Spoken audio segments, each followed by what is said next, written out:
All right, guys, after a long break, we are back with the Recruiting Corner. As you see, a new face here. This is Ashley Lawrence. She is our creative director and a recruiting expert. I see you are donned out in your Giants San Francisco. gear. Hey, we're in the new office. You gotta rep the team. Grew up with the Giants. Absolutely love them.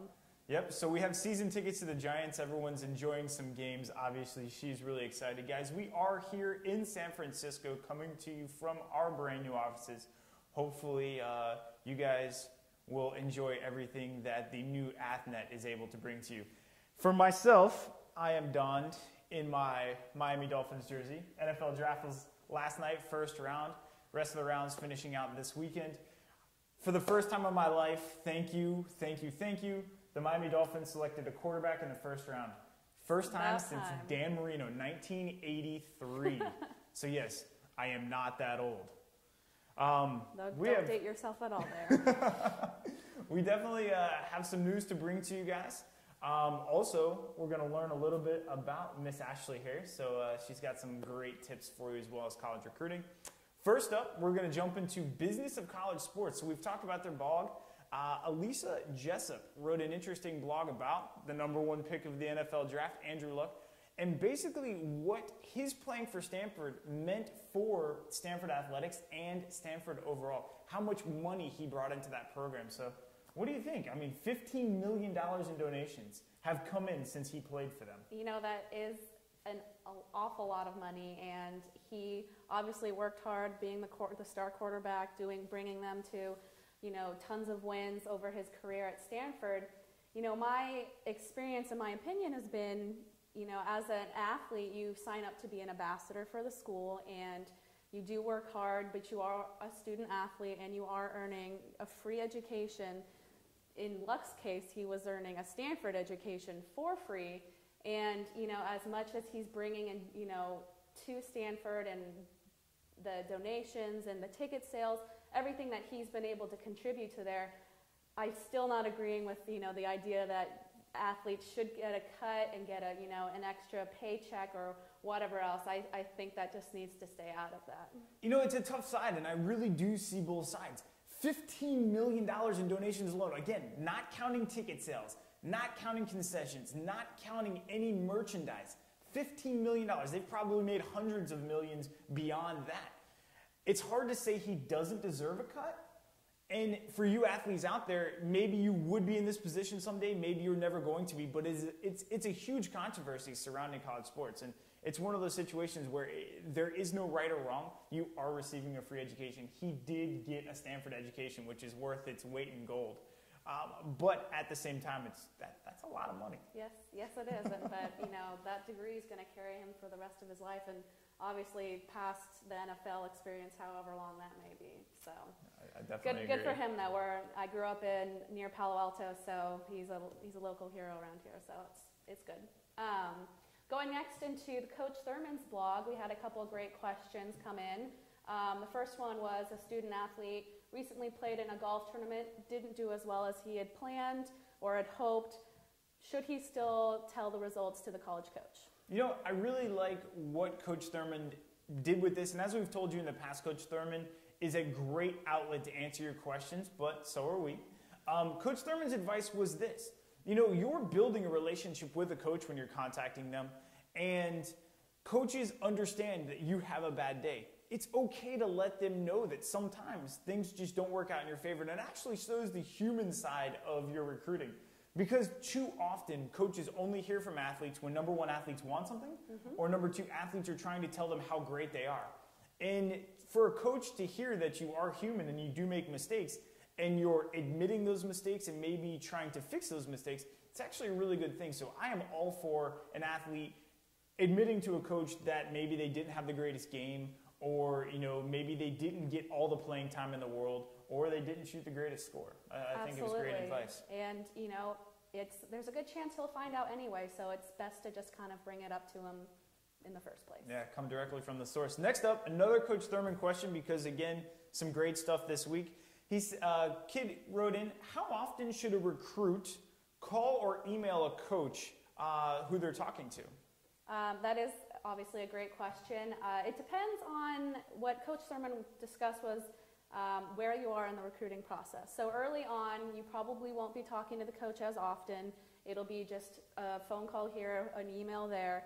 But as you start to develop that relationship with the coach and you get to know them and you really start becoming interested in their program and you really want to show them, what you can bring for them, the emails and the calls will come more frequently, and the coach will reciprocate.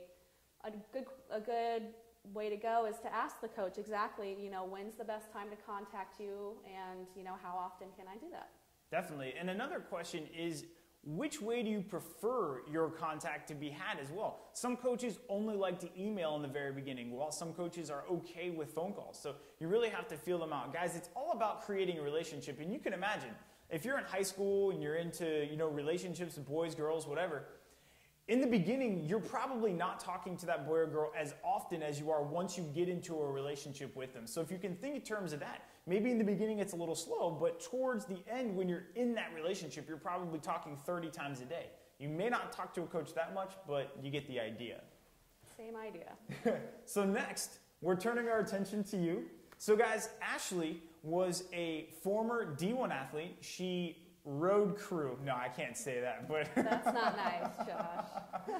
She was a crew athlete at UC Davis, and I just want to kind of have her explain to you folks her experiences as an athlete. So for you, being a walk-on, sort of tell me about your experience as a walk-on, how that worked out, how you sort of viewed walk-ons after your experience. Well, basically, as a walk-on, I wasn't very involved in the recruiting process at all. My only experience in rowing at all before I got to Davis was a brief summer camp at actually Cal Berkeley, and they just taught me the basic techniques and all this great stuff. And once I got to Davis, I saw that they had a women's crew program, and I decided to try out, and I did really well, not even having that much experience. So they asked me to come on, and I eventually was able to earn a partial scholarship, which helped immensely. But essentially, being a walk-on is quite different than actually going through the entire recruiting process. Those athletes who go through the recruiting process are, very interested in the program. They know what they want, and, they've sought out this school to become a rower at Davis. And so there were only a couple, meeting all the girls and, getting to know them. A couple of them were recruited pretty heavily, a couple local girls actually. And it was interesting to hear, their experience, having known so much about the program, knowing the coaches coming into the thing, and versus me I hadn't met any of the other girls, I hadn't met any of the coaches. So it's an interesting dynamic, but I still had an incredible experience. You get to know everyone. It's a huge time commitment, but I definitely absolutely loved every part of it. Guys, a couple of things I picked up just from that little story right there. Number one, Ashley realized that maybe she wanted to recruit once she was at UC Davis, although never having much experience in it.